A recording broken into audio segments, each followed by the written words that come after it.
Hello students, welcome back to Mandeep Education Academy's YouTube channel. तो बच्चों, ये है रे ऑप्टिक्स के पास्ट ईयर क्वेश्चन आंसर्स का पार्ट 2। पार्ट 1 मैंने 10-15 दिन पहले बनाया था। पार्ट 2 लाने में थोड़ा सा डिले हो गया है क्योंकि मैंने आप लोगों को बताया था मेरी तबीयत थोड़ी ठीक नहीं है, लेकिन अब तबीयत बिल्कुल ठीक है। पार्ट 2 भी आ गया है और धीरे धीरे करके सारे चैप्टर्स के पास्ट ईयर क्वेश्चन आंसर्स मैं लाता रहूंगा। तो जिन बच्चों ने पार्ट 1 नहीं देखा है उनके लिए लिंक मैंने डिस्क्रिप्शन में दे दिया है, लेकिन ये वीडियोस ऐसे नहीं बनाए गए हैं कि अगर आपने पार्ट 1 नहीं देखा है तो आप पार्ट 2 नहीं देख सकते। पार्ट 2 भी आप देख सकते हो पहले, पार्ट 1 आप बाद में देख लेना। उसमें भी मैंने कुछ सेलेक्टिव 15-20 क्वेश्चंस करवाए थे past year question answers, past year papers में से। यहाँ पर भी लगभग उतने ही क्वेश्चन मैं लेकर आया हूँ। तो पार्ट 1 और पार्ट 2 मिलाकर आपके लगभग सारे क्वेश्चंस रे ऑप्टिक्स के कवर हो जाएंगे।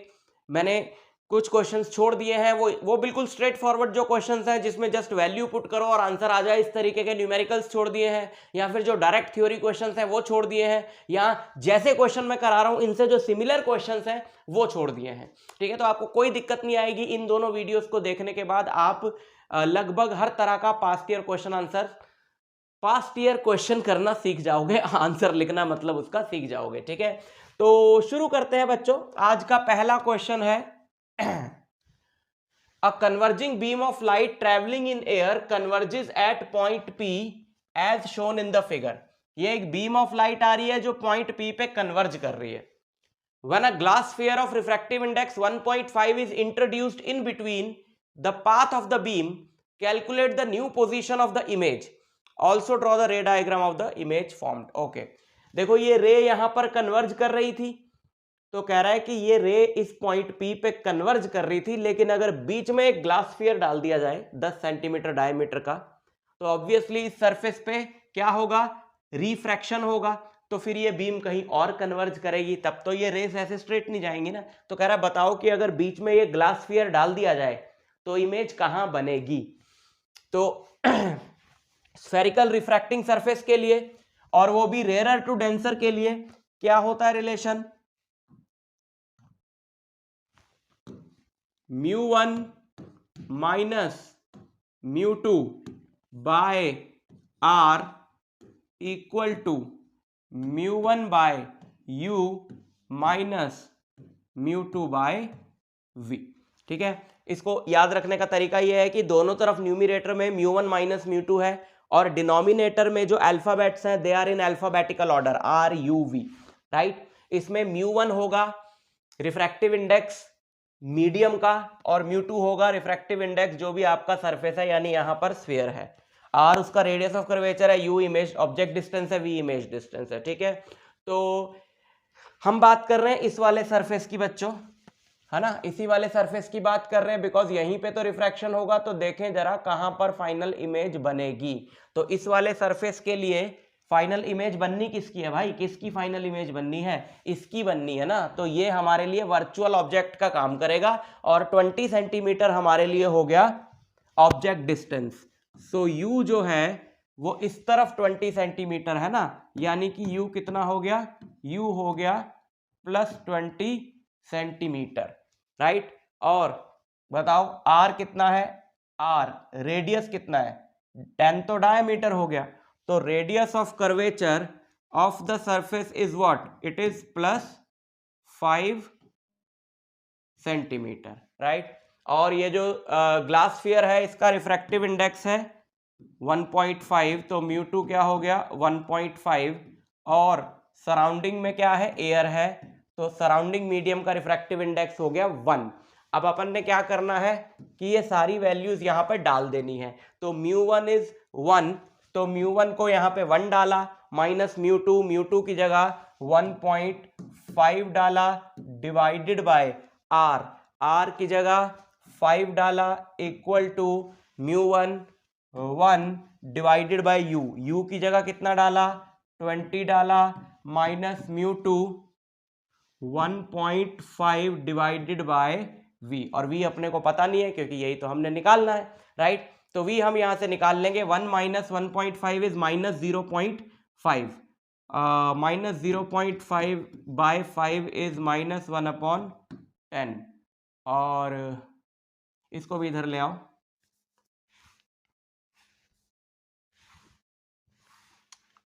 माइनस क्या बचा था यहाँ पे बचा था -1/10। इसको इधर ले आओ तो ये हो जाएगा -1/20 इक्वल टू -1.5/v। 10 और 20 का एलसीएम आ गया 20। यहाँ पे माइनस माइनस माइनस सबका काट दो, सारे पॉजिटिव हो जाएंगे तो यहाँ पे बचेगा 2 प्लस यहाँ पे बचेगा 1 equal to 1.5 divided by v।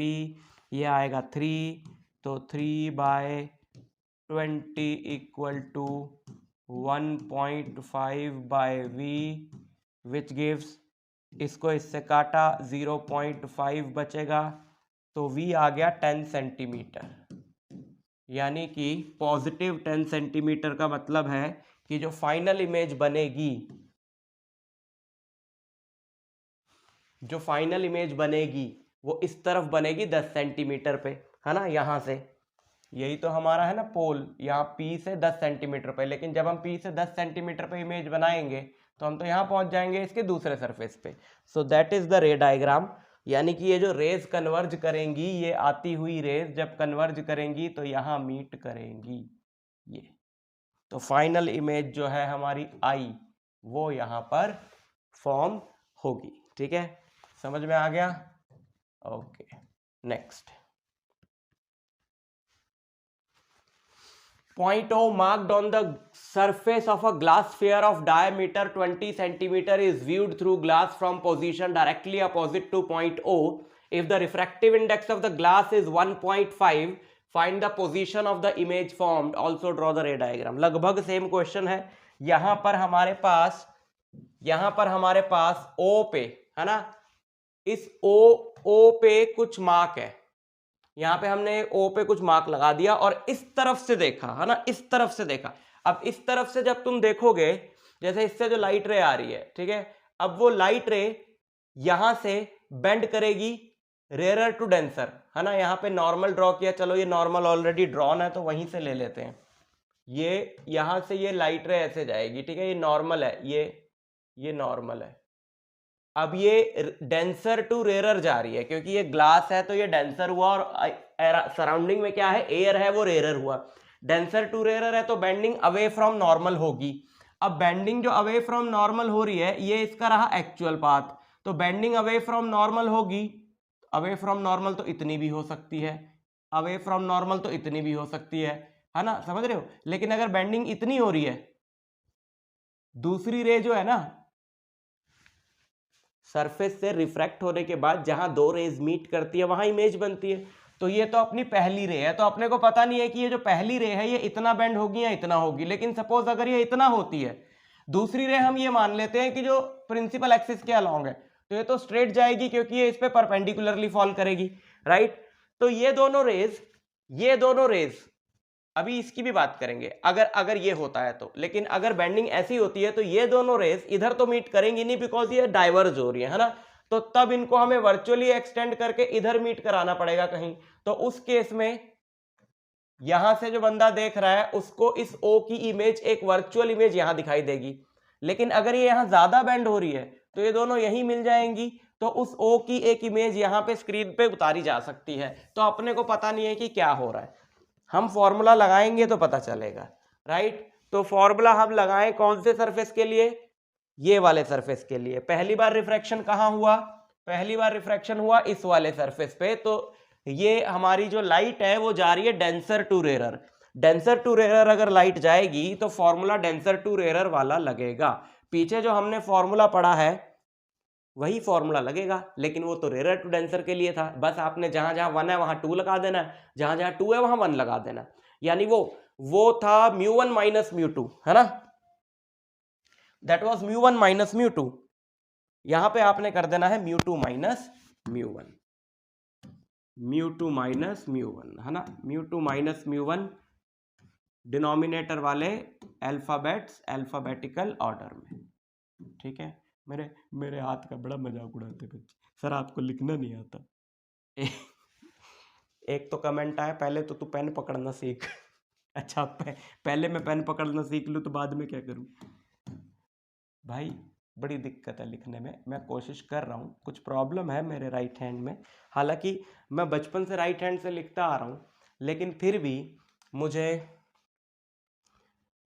Smart board जब से आया है ना तो लिखने में बड़ी दिक्कत आ रही है, और मैं फिर वाइट बोर्ड पे भी मुझे वो प्रॉब्लम आ रही है। I think there is some neurological problem कि पेन को होल्ड करके रखने में और सही पोस्चर में दिक्कत आती है। हालांकि लेफ्ट से लिखने में मुझे कोई दिक्कत नहीं आ रही, जबकि मैं लेफ्ट ही नहीं हूँ, but I am trying very hard कि मैं राइटिंग की प्रैक्टिस करता रहता हूँ।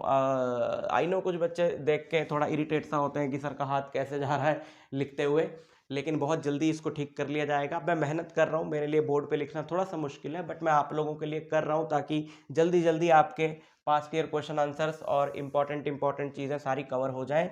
और इसी चक्कर में मैंने इंपॉर्टेंट चीज़ मिटा दी, तो वापस लिख लो इसको, ठीक। ओके, सो क्या क्या आपने को पता है, मार्क करके नहीं दिया है इन्होंने, देखो कैसे गंदे बच्चे हैं। स्फीयर का डायमीटर है 20, ठीक है। रिफ्रैक्टिव इंडेक्स तो 1.5 होगा, ठीक है। तो ठीक है, अपने को सारी वैल्यूज यहाँ पे पता है जो तो हम यहाँ पे डाल दें। तो इस वाले सरफेस से बात कर रहे हैं ना, तो पॉइंट पी से किसका हमने इमेज देखना है, ओ का। तो हमारा जो ऑब्जेक्ट डिस्टेंस है इस तरफ, वो डायमीटर के बराबर हुआ with negative value, and diameter is 20। तो पहले तो लिखो mu two is 1.5 minus this by r. तो अब r किस तरफ है इसका, देखो r इसका r इस तरफ है ना, तो इसका r हो गया -10, radius of curvature -10 equal to mu two is 1.5 by u। तो कितना u बोला, यहां से यहां तक माइनस 20 माइनस μ1 इज 1, और v हम निकाल लेंगे। तो v जब हम निकालेंगे उसके साइन से हमें पता चलेगा कि जो फाइनल इमेज है वो इस तरफ बन रही है, इस तरफ बन रही है। तो अगर फाइनल इमेज इस तरफ बन रही है तो वो पहले वाला केस है, यानी उस केस में u हमारा v हमारा क्या आएगा, नेगेटिव आएगा। तो लेट्स चेक। तो 1.5 माइनस 1 इज 0.5, 0.5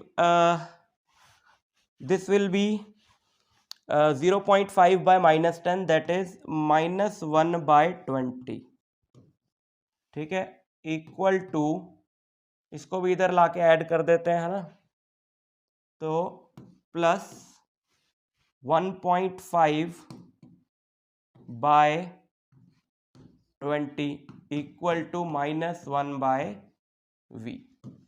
ओके, 20 आ गया, 1.5 minus 1 is 0.5, so 0.5 by 20, 0.5 by 20 is -1 upon v, right? So what is v? v आ गया -20 by 0.5, that is 200 by 5, which is -40 centimetre, जिसका मतलब क्या है, नेगेटिव आ रहा है ना, नेगेटिव आ रहा है तो मतलब 20 तो ये हो गया, तो 20 और आगे। तो हमने जो पहला वाला डायग्राम बनाया था ना, that is the correct diagram, कि यहां से रे जाएगी लेकिन वो इतनी बेंड नहीं होगी कि इस तरफ मीट करे, तो then we will extend it virtually ऐसे करके, और ये यहां कहीं पर प्रिंसिपल एक्सिस को मीट करती हुई अपीयर होगी, और यहां पर फाइनल इमेज बनेगी उस डॉट की, जिसको यहां से भाई साहब देखेंगे तो उन्हें ये डॉट वहां दिखाई देगा जो ओ पे मार्क्ड है। समझ में आ गई बात? ओके, आगे बढ़े।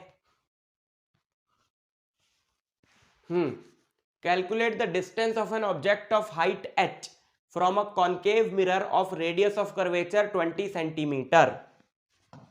क्या है सवाल, देखो जरा ध्यान से।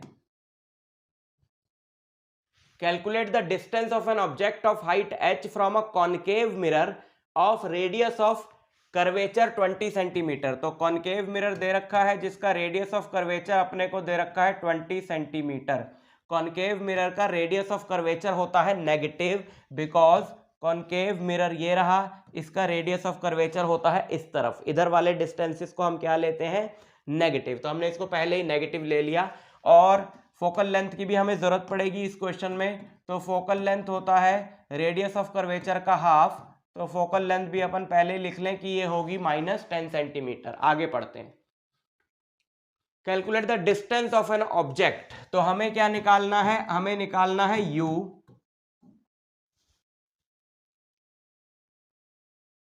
so as to obtain a real image of magnification 2। और आप जानते हो कि जो रियल इमेज होती है वो इस तरफ बनती है और वो इन्वर्टेड होती है। तो रियल इमेज की मैग्निफिकेशन क्या होती है, नेगेटिव होती है, क्योंकि वो इन्वर्टेड होती है। और अपने को क्या दिया हुआ है, m दिया हुआ है, लेकिन हम m को 2 नहीं लेंगे, -2 लेंगे, क्योंकि नेगेटिव है, रियल इमेज है। Find the location of image also. तो u भी निकालना है और v भी निकालना है, राइट। अच्छा, मैग्निफिकेशन -2, मैग्निफिकेशन का फॉर्मूला क्या होता है मिरर के लिए? मिरर के लिए मैग्निफिकेशन का फॉर्मूला होता है -v/u। तो v और u के बीच में रिलेशन आ गया है कि v इक्वल टू क्या है, 2u है। अब मिरर फॉर्मूला लगाओ। मिरर फॉर्मूला होता है 1/v -1/u equal to 1/f। तो v क्या है, v है 2u, तो v की जगह हमने लिख दिया 2u प्लस u को तो u ही रहने दिया, और फोकल लेंथ कितनी है, -1/10। 2u और u का एलसीएम आया 2u, यहाँ पे बचा 1, यहाँ पे बचा 2 equal to -1/10। 2u equal to -30, u is -15। ठीक है, सो दिस, चलो आगे लिख देते हैं। यहां से अपने को सॉल्व करके मिला कि u क्या आ गया, u आ गया -15 सेंटीमीटर। और u अगर -15 सेंटीमीटर है तो जरा पुट करो, v क्या होगा, v है ट्वाइस ऑफ u, यानी कि v होगा -30 सेंटीमीटर, राइट। अच्छा, हो गया, फर्स्ट पार्ट हो गया। Using mirror formula explain why does a convex mirror always produce a virtual image. कह रहा है मिरर फॉर्मूला यूज करके बताओ कि कॉन्वेक्स मिरर हमेशा वर्चुअल इमेज क्यों बनाता है। क्या पड़ी है कॉन्वेक्स मिरर को, क्या होता है भाई mirror formula, 1/v plus 1/u equal to 1/f। तो देखें जरा v क्या आएगा, v इक्वल टू, इसको उधर ले जाओ, 1/f माइनस 1/u। अब आप जानते हो कि कॉन्वेक्स मिरर के लिए फोकल लेंथ क्या होती है, पॉजिटिव। कॉन्वेक्स मिरर के लिए, ये रहा ना कॉन्वेक्स मिरर, छोटू सा कॉन्वेक्स मिरर की जो फोकस है इस तरफ है ना, तो कॉन्वेक्स मिरर की फोकल लेंथ है पॉजिटिव, क्योंकि राइट हैंड साइड पे, राइट। और ऑब्जेक्ट तो इधर होता है, तो u क्या है, नेगेटिव। तो आप कोई भी वैल्यू पुट करोगे, सोचो आप कोई भी वैल्यू पुट करोगे, f पॉजिटिव u नेगेटिव, तो नेगेटिव नेगेटिव ये भी क्या हो जाएगा, पॉजिटिव। तो v हमेशा क्या आएगा, v हमेशा क्या आएगा, पॉजिटिव।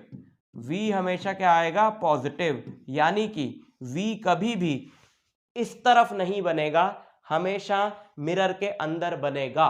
और मिरर के अंदर जो इमेज बनती है वो क्या होती है, वर्चुअल इमेज होती है। समझ गए?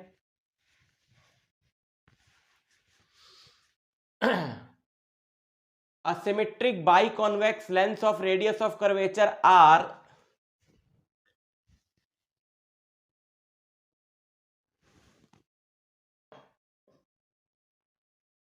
डायग्राम नहीं लाया मैं इसका, चलो मैं खुद ही बना देता हूं।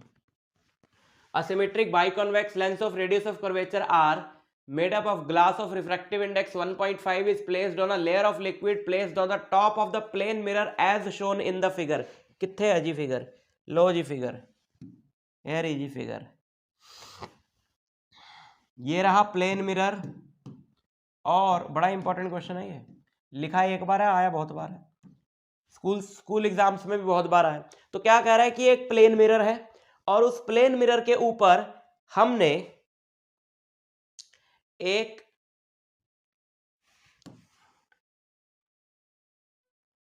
डबल कॉन्वेक्स लेंस को लिटाना है,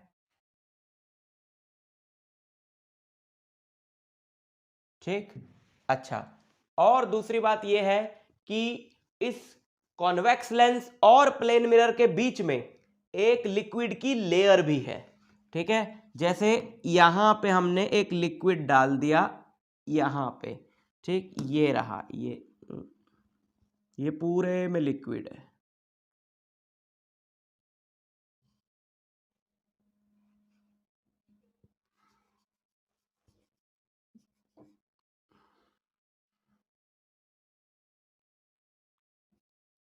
ठीक है, ये लिक्विड है, ठीक। अच्छा, N optical needle with it's, अच्छा दिया हुआ है कि रिफ्रैक्टिव इंडेक्स जो है ना लेंस का वो 1.5 है। आगे पढ़ते हैं। An optical needle with its tip on the principal axis of the lens is moved along the axis until its real inverted image coincides with the needle itself. The distance of the needle from the lens is measured to be x. On removing the liquid layer and repeating the experiment, the distance is found to be y. Obtain the expression for refractive index of the liquid in terms of x and y. कुछ समझ आया? नहीं आया? समझ लो। देखो क्या क्या कह रहा है कि जैसे ये हमारे पास एक अरेंजमेंट है और ये इसका प्रिंसिपल एक्सिस है, ये है इसका प्रिंसिपल एक्सिस। तो हमने इसके प्रिंसिपल एक्सिस के अलोंग एक नीडल मूव करानी स्टार्ट करी और तब तक हम मूव कराते गए जब तक उस नीडल की, ये रही नीडल, जब तक उस नीडल की इमेज नीडल के साथ कोइंसाइड नहीं हो गई, राइट। पहली बार हमने तो ये एक्सपेरिमेंट जब परफॉर्म किया तो ये लिक्विड लेयर थी, ऐसे में ये जो डिस्टेंस अपने को मिला वो मिला x।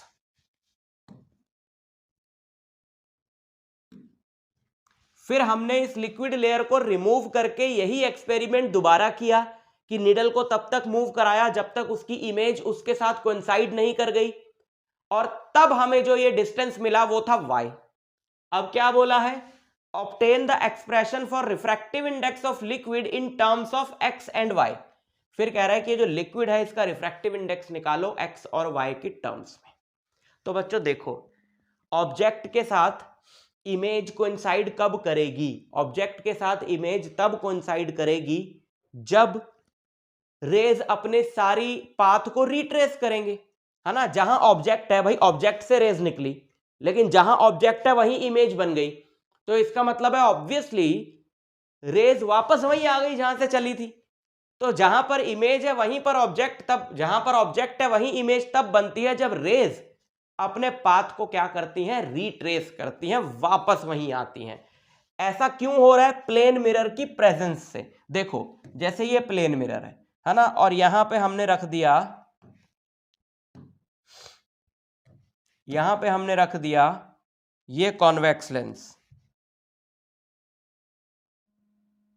और ये रहा प्रिंसिपल एक्सिस, ये रहा प्रिंसिपल एक्सिस, ठीक है। अब सोचो यहां पर एक ऑब्जेक्ट है, यहां पर एक ऑब्जेक्ट है, इस ऑब्जेक्ट से ये रेस चली। अब अगर ये रेज अपना पाथ रिट्रेस करेंगी, कौन सी रेज अपना पाथ रिट्रेस करती हैं? जो प्लेन मिरर पे नॉर्मली फॉल करती हैं।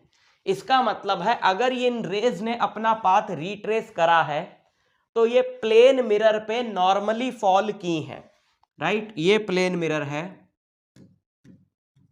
ये इसका पेंटेड सरफेस है और ये रिफ्लेक्टिंग सरफेस, ठीक है। तो इन्होंने अपना पाथ जो है वो रिट्रेस करा है। इसका मतलब है कि ये प्लेन मिरर पे नॉर्मली फॉल की हैं, और प्लेन मिरर जो है वो प्रिंसिपल एक्सिस के परपेंडिकुलर है, यानी प्लेन मिरर पे नॉर्मली वही फॉल करेगी जो प्रिंसिपल एक्सिस के पैरेलल होगी। और कॉन्वेक्स मिरर से पास होके कौन सी रे प्रिंसिपल एक्सिस के पैरेलल होगी?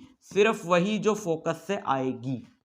इसका मतलब है ऐसी सिचुएशन में आपका, अब देखो, अब ये फोकस से आई ना, तो ये पैरेलल हो गई, ऐसे पैरेलल हो गई, तो ये मिरर पे नॉर्मली फॉल करी तो वापस आ गई, तो जहां ऑब्जेक्ट था फिर वहीं इमेज बनी। तो ऐसे केस में ये जो रहता है आपका, जैसे यहां पे x दिया हुआ है, वही आपका ऑब्जेक्ट डिस्टेंस भी होता है, वही आपका इमेज डिस्टेंस भी होता है, और वही फोकल लेंथ भी होती है। तो पहले केस में एक्स ऑब्जेक्ट डिस्टेंस भी है, इमेज डिस्टेंस भी है और फोकल लेंथ भी है। लेकिन किसकी फोकल लेंथ? क्या यहां पर सिर्फ लेंस रिस्पॉन्सिबल है इमेज बनाने के लिए? नहीं, ये जो लिक्विड की लेयर है it is also behaving as a lens, right?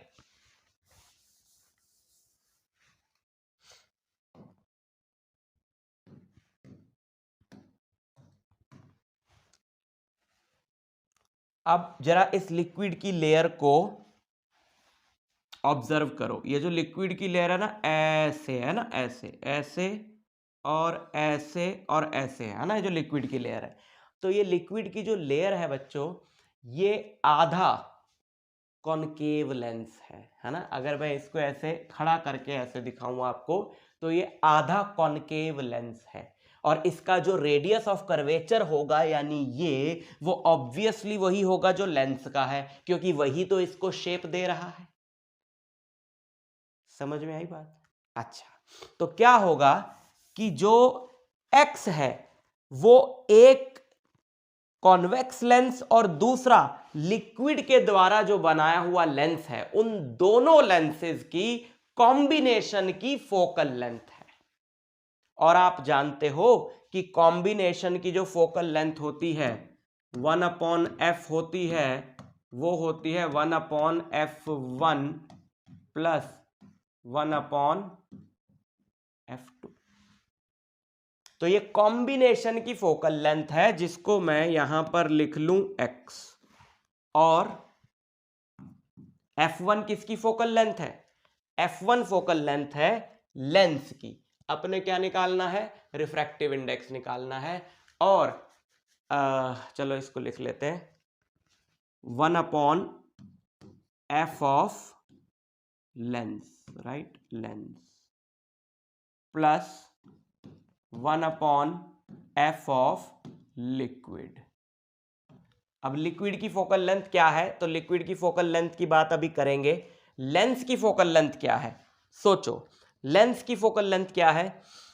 जब यही एक्सपेरिमेंट लिक्विड लेयर हटाकर दोबारा किया गया है ना, तब तो लिक्विड है नहीं, तो तब ऑब्वियसली इमेज बनाने के लिए कौन रिस्पॉन्सिबल है? सिर्फ लेंस। तो तब ये जो डिस्टेंस आया वो y आया है। So that y will be the focal length of the lens, right? तो लेंस की जो फोकल लेंथ है वो क्या है? लेंस की जो फोकल लेंथ है वो है y। अब यहां से अपने को 1/f ऑफ लिक्विड मिलेगा। 1/f ऑफ लिक्विड ये यहां पे आ जाएगा, है ना, एलसीएम ले लो। So 1/f of liquid is what? 1/x minus 1/y। 1/x minus 1/y, LCM लिया, एक्स वाई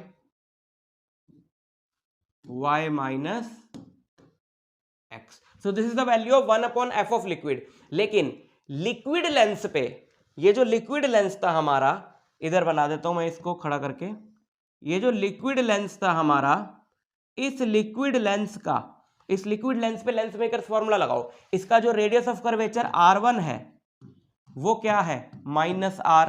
और इसका जो रेडियस ऑफ कर्वेचर r2 है वो क्या है? इंफिनिटी, है ना, क्योंकि दूसरा वाला साइड जो है प्लेन है। तो 1/f क्या हो गया? ये, यानी कि लेंस मेकर फॉर्मूला लगा रहे हैं इस पे, 1/f यानी ये इक्वल टू क्या होता है lens maker formula? Mu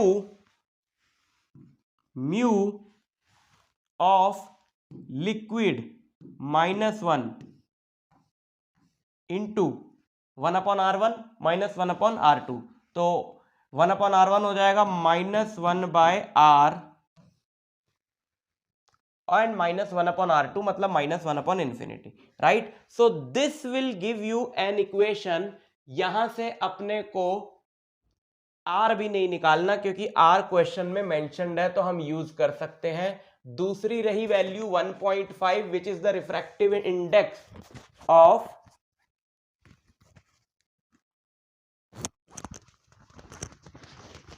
the lens, वो उसकी भी जरूरत नहीं पड़ी हमको, है ना। तो अब आप इसको सॉल्व कर लो। तो ये R यहाँ पे आएगा, माइनस भी यहाँ पे आएगा, तो ये बनेगा जाके अपना mu of liquid -1 equal to, ये R इधर आ गया तो माइनस भी साथ लाया तो x minus y into r हो गया डिवाइडेड बाय एक्स वाई। ठीक, अब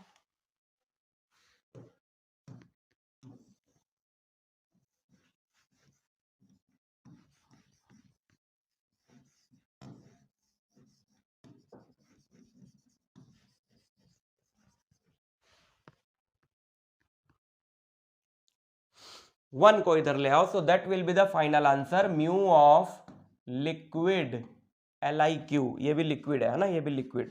तो x माइनस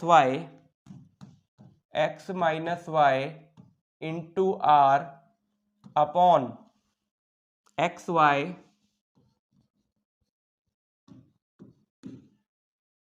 प्लस 1, तो mu of liquid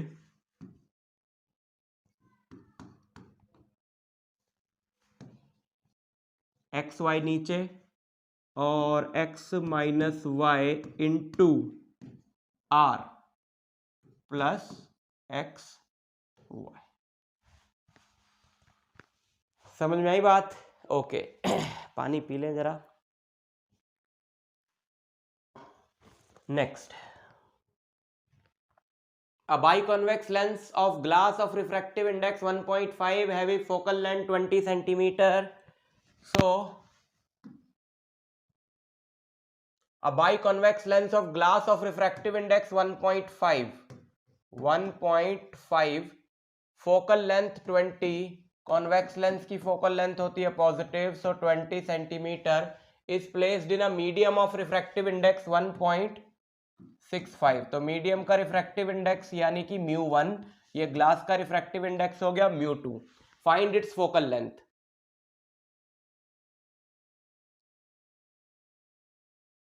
focal length 20, अच्छा फोकल लेंथ 20 उसकी एयर में थी, अब उसको एक मीडियम में रख दिया, उसकी फोकल लेंथ निकालनी है।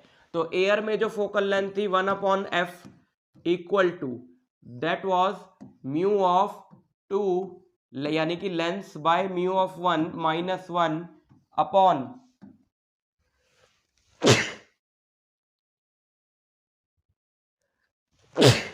Sorry 1/r1 minus 1/r2। तो एयर के लिए ये फॉर्मूला पहले लगाया जाए। एयर में इसकी फोकल लेंथ कितनी थी 20, राइट, और एयर का रिफ्रैक्टिव इंडेक्स है 1, ग्लास का रिफ्रैक्टिव इंडेक्स है 1.5 माइनस 1, एंड ये तो दोनों केसेस में सेम रहेगा भाई, R1 R2 थोड़ी ना चेंज हो जाएंगे मीडियम बदलने से। सो this is your first equation. Now again जब हमने इसको मीडियम में रख दिया दूसरे मीडियम में, तो अपने को फोकल लेंथ नहीं पता, और फिर से लेंस का रिफ्रैक्टिव इंडेक्स तो 1.5 ही रहेगा, लेकिन मीडियम का रिफ्रैक्टिव इंडेक्स हो गया है 1.65 minus 1/r1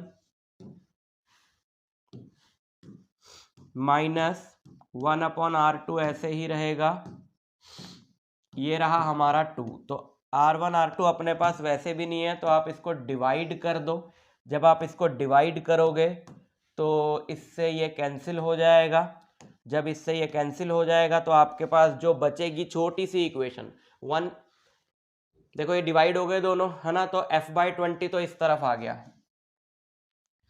f/20 equal to यहाँ पे 1.5 माइनस 1 माइनस 1 इज 0.5, और नीचे क्या बचेगा 1.5 minus 1.65, so this divided by 1.5 minus 1.65 divided by 1.65। तो आप इस इक्वेशन को सॉल्व करके f फाइंड कर सकते हो, right. What should be the value of refractive index of the medium in which the lens should be placed so that it acts as a plain sheet of glass? किस medium में कह रहा है कि अगर हम लेंस को place करें, मतलब हम लेंस को एक ऐसे मीडियम में प्लेस करना चाहते हैं कि लेंस जो है वो बिहेव करे as a plane sheet of glass. तो उस मीडियम का रिफ्रैक्टिव इंडेक्स क्या होना चाहिए? तो उस मीडियम का रिफ्रैक्टिव इंडेक्स बिल्कुल वही होना चाहिए जो लेंस का रिफ्रैक्टिव इंडेक्स है। लेंस का रिफ्रैक्टिव इंडेक्स है 1.5, तो मीडियम का रिफ्रैक्टिव इंडेक्स भी क्या होना चाहिए? 1.5। तो ऐसे मीडियम में लेंस जो है वो प्लेन ग्लास शीट की तरह बिहेव करने लगेगा, राइट। इसको सॉल्व करके कमेंट में आंसर लिख देना, मैं बता दूंगा सही है या गलत है। A converging lens of focal length 20 centimeter in air. It is made up of material of refractive index 1.6. It is immersed in a liquid of refractive index 1.3. Find its new focal length. बिल्कुल same question है जैसे पीछे कराया, इसको भी solve करो बिल्कुल उसी तरीके से और कमेंट में आंसर बताओ मुझे।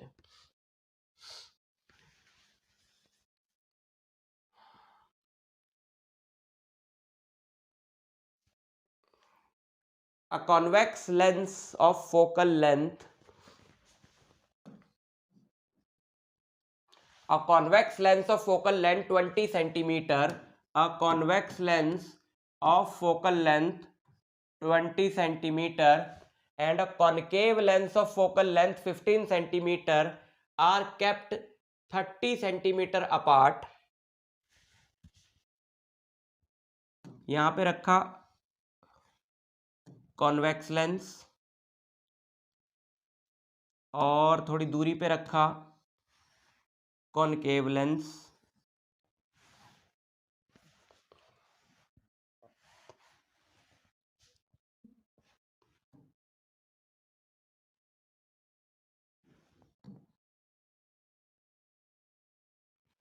ठीक है, convex lens of focal length 20 centimetre, तो ये वाला हमारा हो गया फोकल लेंथ 20 सेंटीमीटर, और ये कॉनकेव लेंस है, इसकी फोकल लेंथ है 15 सेंटीमीटर, तो वो तो नेगेटिव होती है, इसकी है 20 centimetre. They are kept 30 centimetre apart. इनके बीच का जो डिस्टेंस है ये अपने को दिया हुआ है, कितना है? 30 centimetre. With their principal axis coincident, दोनों का सेम प्रिंसिपल एक्सिस है। When an object is place 30 centimetre in front of convex lens, convex lens के सामने एक ऑब्जेक्ट रखा 30 सेंटीमीटर के डिस्टेंस पर, in front of convex lens, calculate the position of the final image formed by the combination। तो यहां पर ये जो ऑब्जेक्ट रखा है कह रहा है बताओ इसकी फाइनल इमेज कहां बनेगी। ओके, तो आप जानते हो, पहले भी मैं आपको बता चुका हूं कि लेंसेज की कॉम्बिनेशन हो, मिरर्स की कॉम्बिनेशन हो, मिरर और लेंस की कॉम्बिनेशन हो, तो ये कैसे बनाते हैं इमेज। पहला वाला जो है वो एक इमेज बनाएगा, दूसरा वाला उस इमेज को ऑब्जेक्ट मान के इमेज बनाएगा, तीसरा वाला उस इमेज को ऑब्जेक्ट मान के एक इमेज बनाएगा, और ऐसे चलता रहता है। So we'll start with this one, क्योंकि इसके सामने ऑब्जेक्ट रखा है यहाँ पे ओ 30 सेंटीमीटर पे। तो इसके लिए अगर हम सारे पैरामीटर लें तो यू हम लेंगे इसके लिए सबसे पहले, दैट विल बी -30 सेंटीमीटर, और फोकल लेंथ अपने को पता है इसकी +20 सेंटीमीटर। तो लेंस फॉर्मूला लगाएं, 1/v minus 1/u equal to 1/f। तो v निकाल लेंगे यहां से हम, देखें जरा क्या आएगा, माइनस माइनस प्लस हो गया, equal to 1/f। So 1/v is 1/20 minus 1/30। 20 और 30 का एलसीएम आ गया 60, 3 - 2 1। सो v इज +60 सेंटीमीटर, यानी कि ये वाला जो लेंस है वो 60 सेंटीमीटर के डिस्टेंस पर इमेज बनाएगा, बट ये बनाने थोड़ी देगा। लेकिन अभी हमने उसको कंसिडर ही नहीं किया, समझ रहे हो, कि अगर वो ना होता तो यहां से ये रेस जाती और ये इस तरीके से कन्वर्ज करती कि 60 सेंटीमीटर की दूरी पर इससे 60 सेंटीमीटर के डिस्टेंस पर, 60 सेंटीमीटर के डिस्टेंस पर इस लेंस से इमेज बनती। 60 सेंटीमीटर के डिस्टेंस पर इस लेंस से इमेज बनती। लेकिन ये कहेंगे भाई साहब कि हम थोड़ी बनने देंगे। अब ये क्या करेगा, इन रेज को ऐसे आसानी से कन्वर्ज थोड़ी ना होने देगा, ये इनको बीच में डाइवर्ज करेगा। तो देखें जरा ये क्या करेगा। अब इससे जो पहले वाले से जो इमेज बनी है दूसरा वाला उसको ऑब्जेक्ट मानेगा, तो वो दूरी इस वाले से कितनी हुई, 30 सेंटीमीटर, है ना। वो दूरी इस वाले से कितनी हुई, 30 सेंटीमीटर, क्योंकि ये तो टोटल इनके बीच का डिस्टेंस है 30 और ये बना है 60, तो ये बचा 30। तो इसके लिए अब हम u लेंगे 30। इसको मैं मिटा रहा हूं, ठीक है, नहीं इसको, अच्छा मैं सेव करके आपको दे रहा हूं ना PDF, तो क्या करूं, थोड़ा नीचे चलते हैं और ये कट जाएगा, फिर थोड़ा छोटा कर देता हूं इसको, ठीक है, ये लो, ज़्यादा फर्क नहीं पड़ेगा व्यू पे। ओके, सो इस बार हम लेंगे u को 30 और फिर से v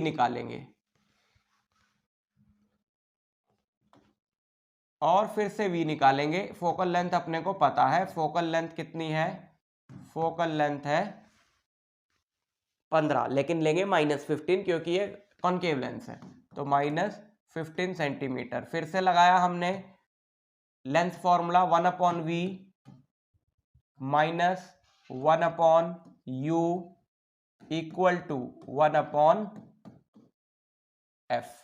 so 1/v equal to 1/-15 plus 1/30, 1/v equal to 30 -2 plus 1.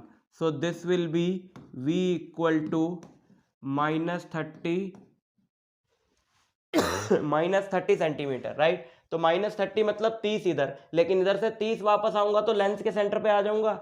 Yes, सो जो इमेज बन रही है ना, ये इसको कर देगा डाइवर्ज, और कुछ इस तरीके से डाइवर्ज करेगा कि अगर मैं इन्हें बढ़ाऊंगा तो ये यहां पर मीट करेंगी, ये ऐसे डाइवर्ज कर देगा।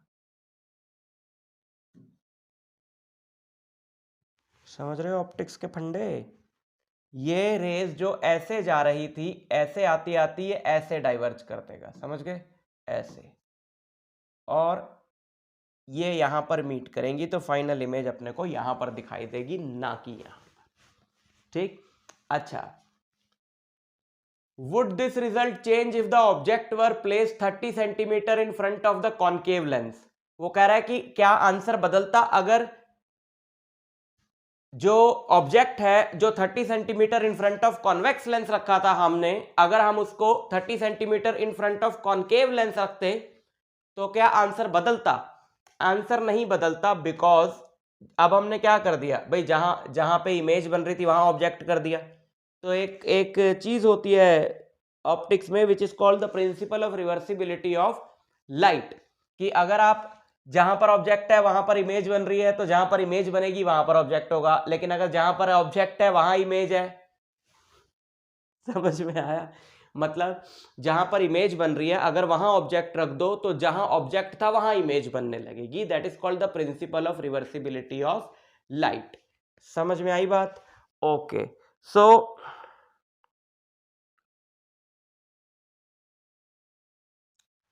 so there will be no change in the position of image. Next, a concave mirror forms a real image of an object kept at a distance of 9 centimeter from it.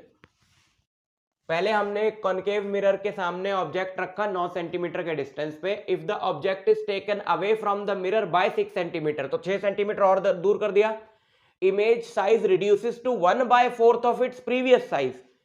तो 9 centimetre पे जितनी image बन रही थी और 6 centimetre पीछे खिसकाने पे image का साइज 1/4 रह गया, ठीक है। Find the focal length of the mirror, तो मिरर की फोकल लेंथ निकालो, तो मिरर फॉर्मूला लगा लो, 1/v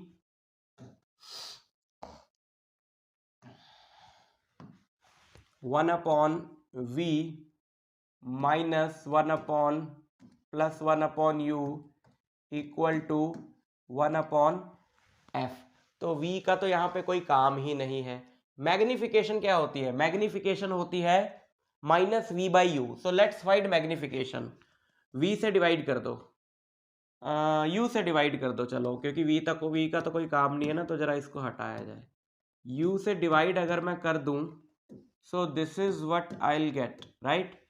and this is not the magnification, ये तो u बाई वी है, मैग्निफिकेशन होती है v बाई यू। बट पहले हम इसकी वैल्यू निकालें। So this will be u by f minus 1। So f आ गया u minus f. So this is u by v, but magnification is minus v by u. तो एक तो आप इसका नेगेटिव कर दो और दूसरा इसका रेसिप्रोकल कर दो। जब आप इसका नेगेटिव करके रेसिप्रोकल करोगे तो इधर आपको मिलेगा माइनस वी बाई यू, और वही होता है m। तो m अपने को क्या मिल गया? f रेसिप्रोकल कर दिया और माइनस हटा दिया, तो f माइनस u हो जाएगा नीचे। सो this is the formula for magnification. तो अपने को दो u की वैल्यू पता है। पहली वाली जो मैग्निफिकेशन है m1, वो क्या होगी? f upon f minus you, और u है 9 सेंटीमीटर, और ऑब्जेक्ट डिस्टेंस नेगेटिव लेते हैं तो ये +9 हो जाएगा। और m2 क्या होगा? f बाय, और 6 सेंटीमीटर दूर खिसका दिया तो 15 हो गया। और क्या बोला जा रहा है? सिंपली ये बोला जा रहा है कि जो m2 है वो m1 बाय 4 है। Now put the values of m1 and m2। m2 is f upon f plus 15 equal to m1 is f upon f plus 9 into 1 by 4। f से f कट गया, क्रॉस मल्टीप्लाई करो। 4f plus 36, 4f plus 36 equal to f plus 15। 4f minus F, 4f minus F is 3f, ठीक है, और 3f is 15 minus 36 minus 21। तो focal length आ गई -7 centimetre, और concave mirror था तो फोकल लेंथ नेगेटिव ही आनी थी। ठीक, clear?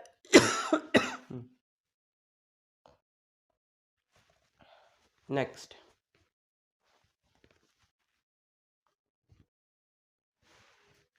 in the following diagram object O is placed 15 centimeter in front of convex lens L1 of focal length 20 centimeter, and final image is formed at I at a distance of 80 centimeter from the second lens L2। find the focal length of L2। ये भी वही कहानी है कि पहला object जो है, पहला जो लेंस है वो इमेज बनाएगा, दूसरा उस इमेज की इमेज बनाएगा, एंड सो ऑन। सो सबसे पहले in the following diagram object O, सबसे पहले हम मान लेते हैं कि इसकी जो फोकल लेंथ है वो x है ना, और वही हमने निकालनी है। तो यहां से हम शुरुआत करते हैं। हमें इसका ऑब्जेक्ट डिस्टेंस पता है u, तो इसका u हमने लिखा 15 माइनस, और L1 की फोकल लेंथ क्या है? 20।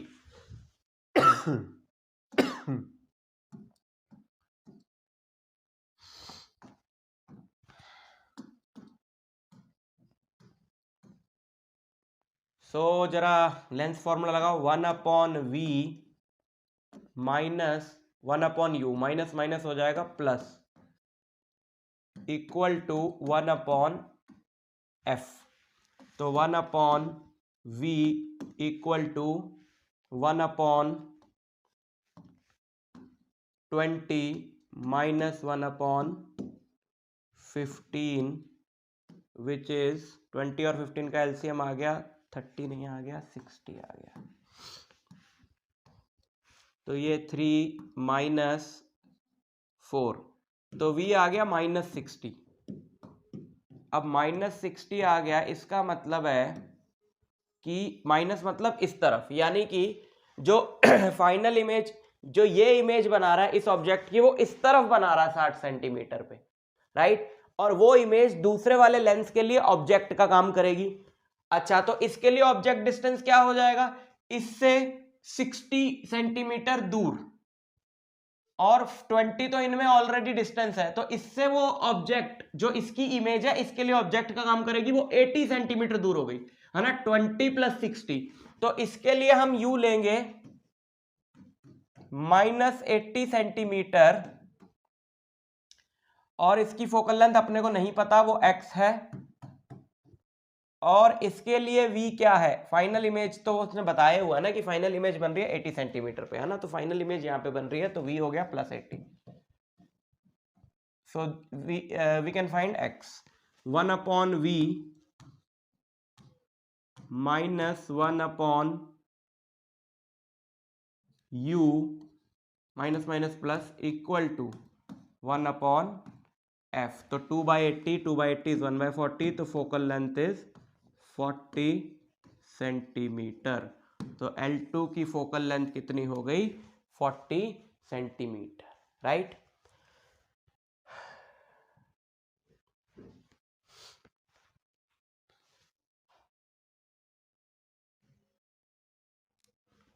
सेम कहानी, 3 लेंस आ गए। Find the position of the image formed of an object O by the lens combination given in the figure. So यहां से शुरू करते हैं। इस वाले लेंस के लिए U हो गया -30, F हो गया +10,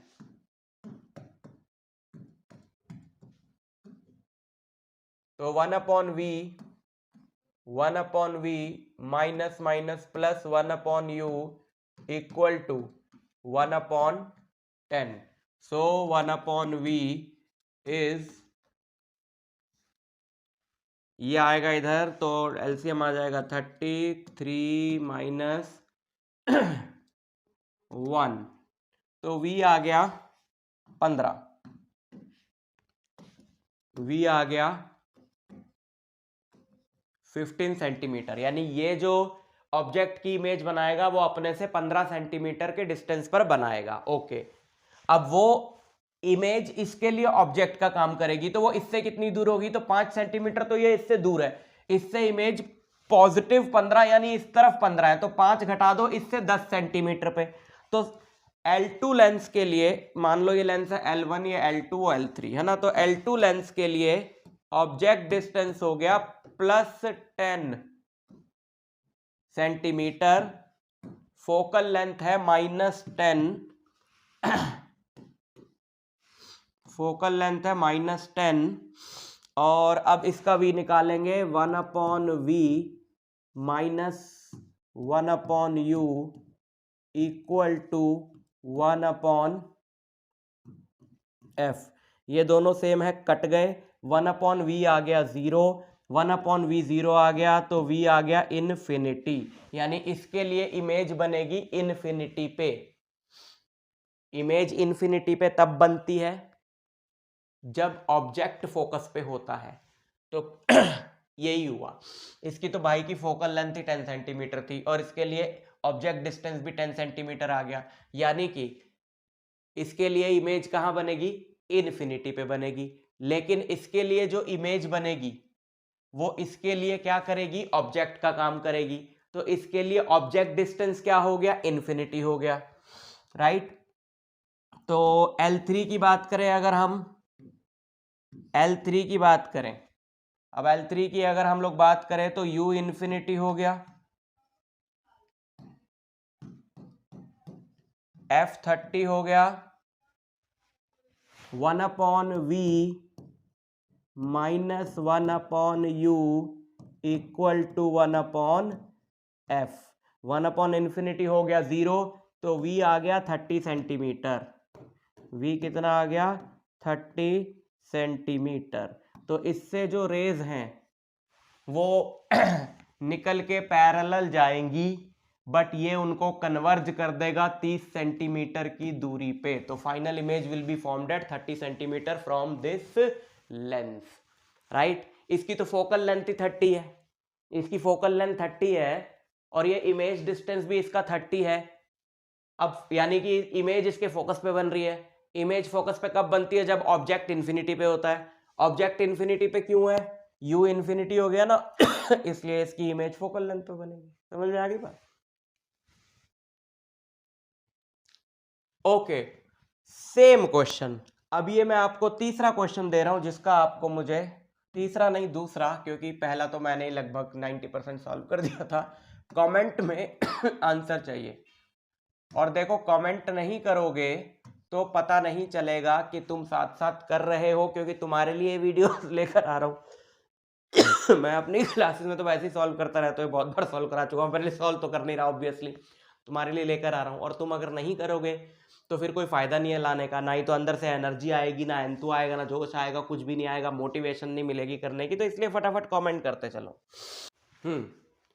A ray PQ incident on the face AB of a prism ABC as shown in the figure emerges from face AC such that AQ equal to AR, right? Draw the ray diagram showing the passage of ray through the prism if the angle of prism is 60 degree and refractive index of material of prism is √3. Determine the values of angle of incidence and angle of deviation.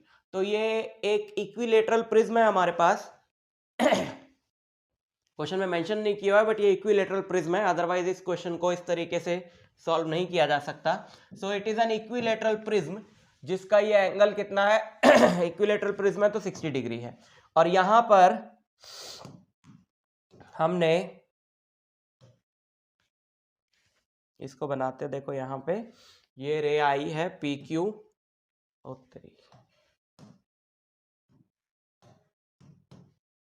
ये रे आई ऐसे PQ और ये इस तरीके से गई है सच दैट ये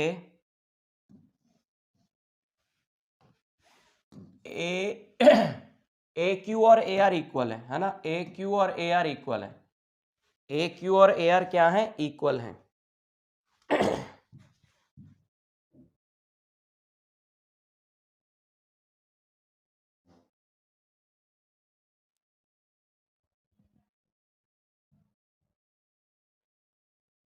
ऐसे, ठीक। अब क्या होगा, क्योंकि ये दोनों इक्वल है ना, और ये दोनों साइड्स भी इक्वल हैं, AB और AC भी इक्वल है। तो AB और AC इक्वल हैं और AQ और AR इक्वल हैं, मतलब ये दोनों इक्वल पार्ट्स में डिवाइड हो गए ना, मतलब ये जो लाइन है ये सेम रेशियो में डिवाइड कर रही है, यानी AQ बाय QB और AR बाय RC इक्वल है। तो अगर ये सेम रेशियो में डिवाइड कर रही है, आपने मैथ्स की थ्योरम्स तो पढ़ी ही हैं, तो अगर ये इसको सेम रेशियो में डिवाइड कर रही है तो इसका मतलब है QR जो है वो BC के पैरेलल है। और जब ये प्रिज्म के अंदर से जो ये रे पास हो रही है, अगर ये बेस के पैरेलल होती है तो आप जानते हो कि ये मिनिमम डेविएशन वाला केस होता है, जिसमें एंगल ऑफ इंसिडेंस और एंगल ऑफ इमर्जेंस क्या होते हैं? इक्वल होते हैं। तो ये और ये, यानी ये एंगल ऑफ इंसिडेंस, ये एंगल ऑफ इंसिडेंस I और ये एंगल ऑफ इमर्जेंस E क्या होंगे? इक्वल होंगे। और इसका एंगल ऑफ डेविएशन कहाँ होगा? यहाँ पे होगा इसका एंगल ऑफ डेविएशन, वही हमने शायद निकालना है। Determine the value of angle of deviation. तो आप जानते हो कि रिलेशन क्या होता है? I plus E angle of incidence plus angle of emergence is A angle of prism plus delta. अब I और E तो इक्वल है जब भी ये लाइन बेस के पैरेलल होती है बच्चों, एंगल ऑफ मिनिमम डेविएशन वाला केस होता है, जिसमें एंगल ऑफ इंसिडेंस भी इक्वल होते हैं और एंगल ऑफ रिफ्रैक्शन भी दोनों इक्वल होते हैं। तो ये दोनों इक्वल है तो इसको 2i लिख दो। ए तो पता है 60 है, तो डेल्टा आ जाएगा? नहीं आएगा, बिकॉज अपने को आई भी नहीं पता है। लेकिन हम इस इक्वेशन को ले लेते हैं कि let this equation be our first equation. Okay, now R plus r क्या होता है? R प्लस आर होता है A, और A अपने को पता है कि 60 है, तो जिससे 2R इक्वल टू 60, तो R अपने को मिल जाएगा 30।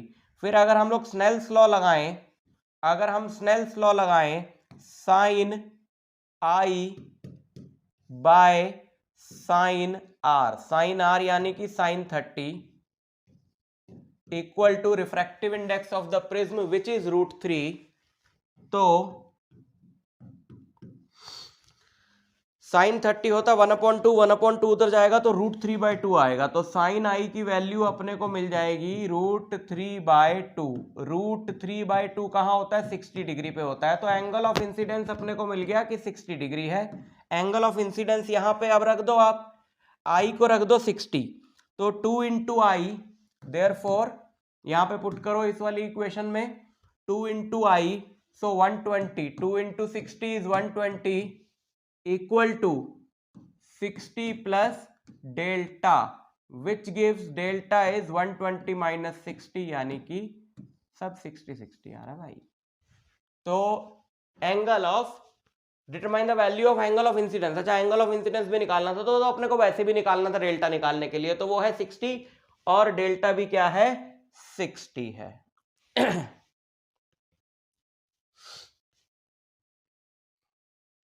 Next, an amateur astronomer wishes to estimate roughly the size of the sun using his crude telescope consisting of an objective lens of focal length, objective की फोकल लेंथ f0 कितनी है? 200 centimetre, and eyepiece of focal length 10 centimetre, eyepiece of focal length 10 centimetre. By adjusting the distance of eyepiece from the objective, he obtains an image of the sun on screen 40 centimeter behind the eyepiece. तो ये हो गया VE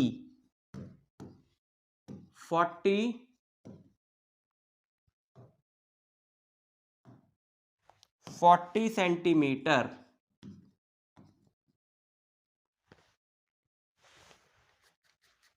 The diameter of the sun's image is measured to be 6 centimetre. diameter of sun's image, ये जो image बन रही है इसमें जो सन का डायमीटर है वो 6 सेंटीमीटर है। एस्टिमेट द सन साइज, अच्छा सन का एक्चुअल डायमीटर निकालो, given that the average earth sun distance is this. Okay, तो देखो, पहले तो हम ये निकालें कि ये जो स्क्रीन पे इमेज बन रही है 6 सेंटीमीटर की, ये कितने टाइम्स मैग्नीफाइड है ना? तो कैसे निकालेंगे? आई पीस की मैग्निफिकेशन निकाल के। आई पीस के लिए अगर हम लोग लेंस फॉर्मूला लगाएं 1/v minus 1/u equal to 1/f, so 1/ue will be 1/10, 1/40 minus 1/10, so 1/ue is LCM आ गया 40 और यहाँ पे आया 1, यहाँ पे आया 4, so 1/ue is 3/40, so we got the minus 3/40, so we got the value of ue which is minus 40/3 centimetre. so what is the magnification of eyepiece? Magnification क्या होती है कॉन्वेक्स लेंस की? v/u, right? तो v कितना है? 40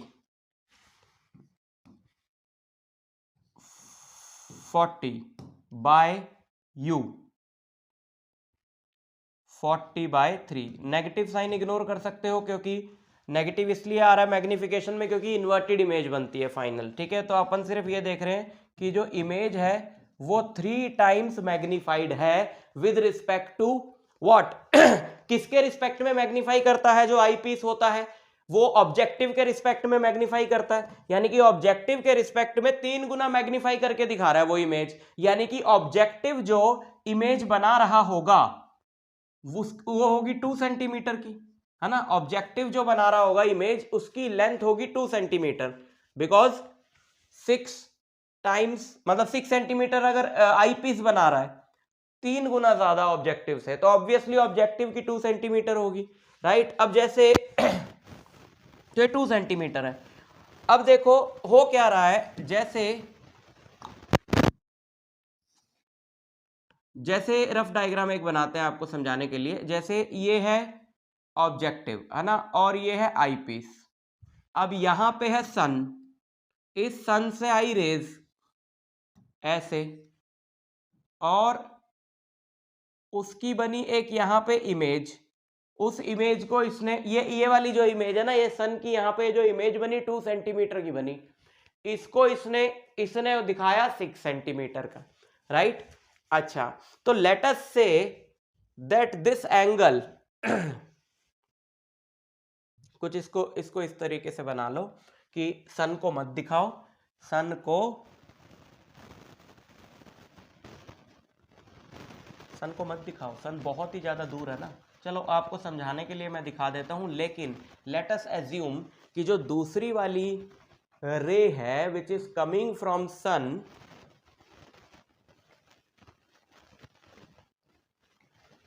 दूसरी वाली जो रे है ना which is coming from sun, वो ऑलमोस्ट प्रिंसिपल एक्सिस के पैरेलल ही है ना, क्योंकि ऐसे पूरी रेज आ रही हैं। तो लेट अस से कि एक रे ये है और दूसरी रे ये है, तो ये जो एंगल फॉर्म हो रहा है ना इस लेंस पे, दिस एंगल इज व्हाट, आप जानते हो एंगल होता है सेक्टर के लिए, एंगल होता है आर्क लेंथ अपॉन रेडियस। तो ये एक बहुत बड़ा सा सेक्टर है भाई। ये कितना है, ये distance, this the distance of earth and sun, है ना। ये 1.5 इंटू 10 की पावर 11 है, और ये बहुत दूर है। जस्ट आपको दिखाने के लिए मैंने ऐसा बनाया है।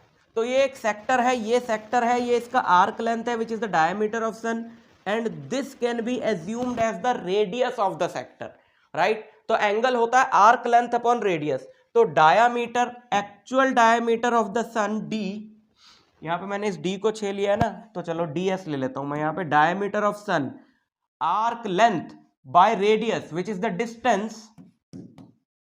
between the sun and earth, and this angle vertically opposite angle is equal to this angle, right। अब इस वाले ट्रायंगल में क्योंकि एंगल बहुत स्मॉल है, तो tan theta is equal to theta ले लूं। tan थीटा होता है परपेंडिकुलर बाय बेस, तो ये कितना आया था 2 सेंटीमीटर, तो 2 डिवाइडेड बाय ये कहां पे बनती है, देखो ऑब्जेक्टिव, क्योंकि ये ऑब्जेक्ट होता है ऑलमोस्ट इंफिनिटी पे, तो इमेज बनती है फोकस पे। This is the focal length of objective which is 200, so 2 bye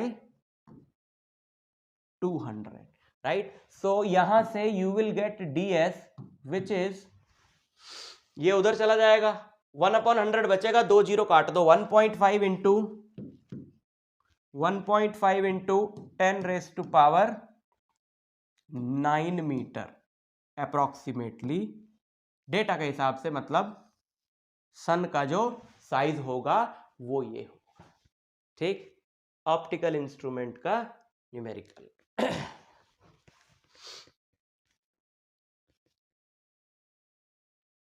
next, ये बड़ा इंपॉर्टेंट क्वेश्चन है, ये बहुत बार आता है, जरा ध्यान से समझ लो इसको कैसे करना है। देखो, 3 rays 1 2 3 of different colors falls normally on one of the sides of an isosceles right angled prism। 3 different colour की रेज को ऐसे नॉर्मली फॉल कराया राइट एंगल्ड प्रिज्म के इस वाले फेस पे, ठीक है।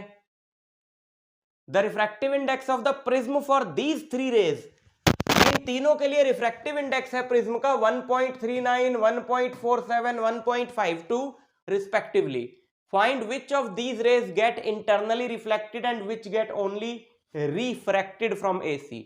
तो एसी पे जब ये यहां से तो सीधी आ जाएंगी क्योंकि नॉर्मली फॉल कर रही है, तो एसी पे जब आएंगी तो पूछ रहा है कि किसमें टीआईआर होगा और किसमें टीआईआर नहीं होगा। टीआईआर होने की कंडीशन क्या होती है, देखो जैसे ये रेस सीधी जाएंगी, ये यहां से स्ट्रेट गई ऐसे, और ये भी गई ऐसे, और ये भी गई, ये भी गई ऐसे,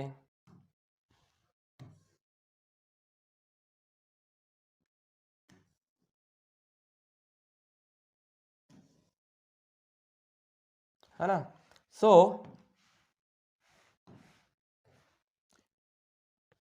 अब सोचो एंगल ऑफ इंसिडेंस तो 45 ही है ना, देखो भाई ये 45 है, ये 90 है, ये 45 होगा, ये पूरा भी 90 है, तो एंगल ऑफ इंसिडेंस कितना है 45 है। तो ये अपने को पता है कि एंगल ऑफ इंसिडेंस 45 है, इसका भी इसका भी इसका भी। और TIR तभी होता है जब angle of incidence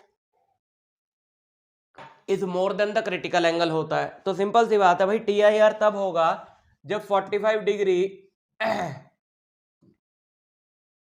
is more than the critical angle होगा, है ना। When the angle of incidence is more than the critical angle तब TIR होता है। ओके, तो 45 degree should be more then IC, या फिर अगर साइन ले लूं दोनों तरफ का, तो sine 45 degree should be more than the sine of the critical angle for this prism. Sine 45 कितना होता है 1/√2, और साइन IC कितना होता है क्या फॉर्मूला होता है, mu equal to 1/sin IC होता है। तो म्यू क्या हो गया, साइन IC क्या हो गया 1/μ, राइट। ये वो कंडीशन चल रही है जब TIR होगा। अब 1/√2 इज ग्रेटर देन 1/μ। अगर आप रेसिप्रोकल करोगे तो ये जो इनइक्वालिटी है ये बदल जाएगी, है ना, ये लेस देन हो जाएगा, क्योंकि अगर 1/4 इज ग्रेटर देन 1/5 है तो 4 तो लेस देन 5 है ना, तो रेसिप्रोकल करने पे ये चेंज हो जाता है, ठीक है। और म्यू की वैल्यू कितनी, सॉरी √2 की वैल्यू कितनी होती है 1.414, यानी सिर्फ उन्हीं में TIR होगा जिनके लिए रिफ्रैक्टिव इंडेक्स 1.414 से कम है, ठीक है। 1.414 से कम किसके लिए है रिफ्रैक्टिव इंडेक्स, इसके लिए, है ना। सही जा रहे हैं ना कि 45 degree should be greater than the critical angle. तो रेसिप्रोकल कर दिया तो √2 should be less than mu, तो mu should be greater than 1.414। तो म्यू जिनका 1.414 से ज्यादा होगा, सॉरी म्यू जिनका 1.414 से ज्यादा होगा उनमें TIR होगा। तो म्यू 1.414 से ज्यादा इसका है और इसका है, तो इन दोनों में TIR होगा, इसमें नहीं होगा। तो ये वाली रे दूसरी तरफ से बाहर निकल जाएगी रिफ्रैक्ट होती हुई, और इसमें TIR हो जाएगा और इसमें भी TIR हो जाएगा। समझ गए।